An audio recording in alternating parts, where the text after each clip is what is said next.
I met him at the gym.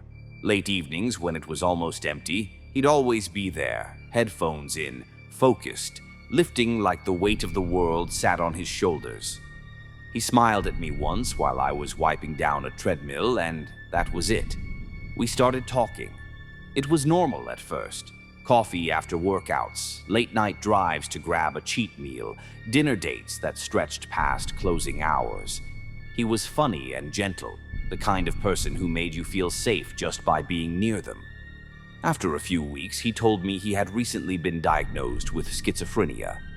He said it carefully, like he was bracing for me to leave. But I didn't.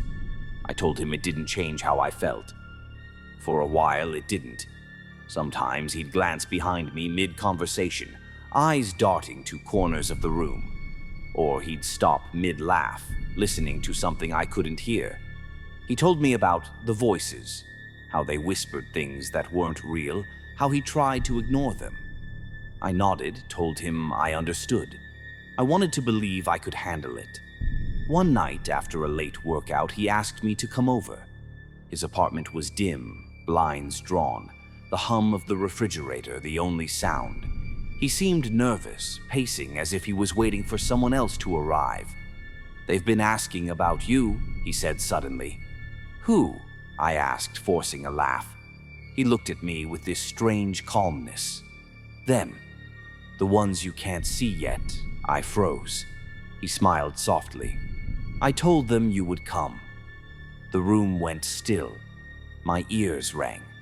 At first I thought the silence was too deep, but then I heard it. Faint murmuring just under the hum of the fridge, like a dozen people whispering at once, words overlapping, impossible to understand. I turned toward the sound, but there was nothing there. He tilted his head, almost lovingly, excited. "You hear them now, too."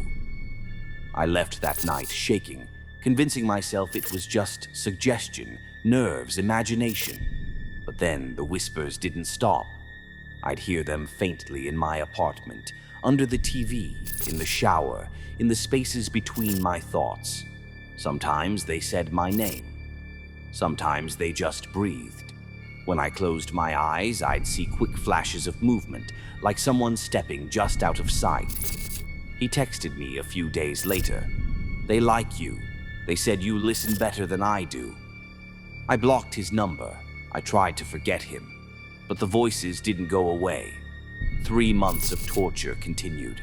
My doctor says stress can do strange things to the brain, that I probably absorbed his paranoia. But at night, when everything's quiet, I still hear them. The soft whispering, the breath against my ear. And sometimes, when the lights flicker, I can almost hear his voice among theirs, saying, "See? I told them you would come." It's been years since that night. The voices are gone, but the memory isn't. Maybe that's why I chose this path, to understand what we fear, and to help others who live with those voices every day. I'm now studying clinical mental health counseling, learning to walk alongside those who wrestle with realities most of us can't see.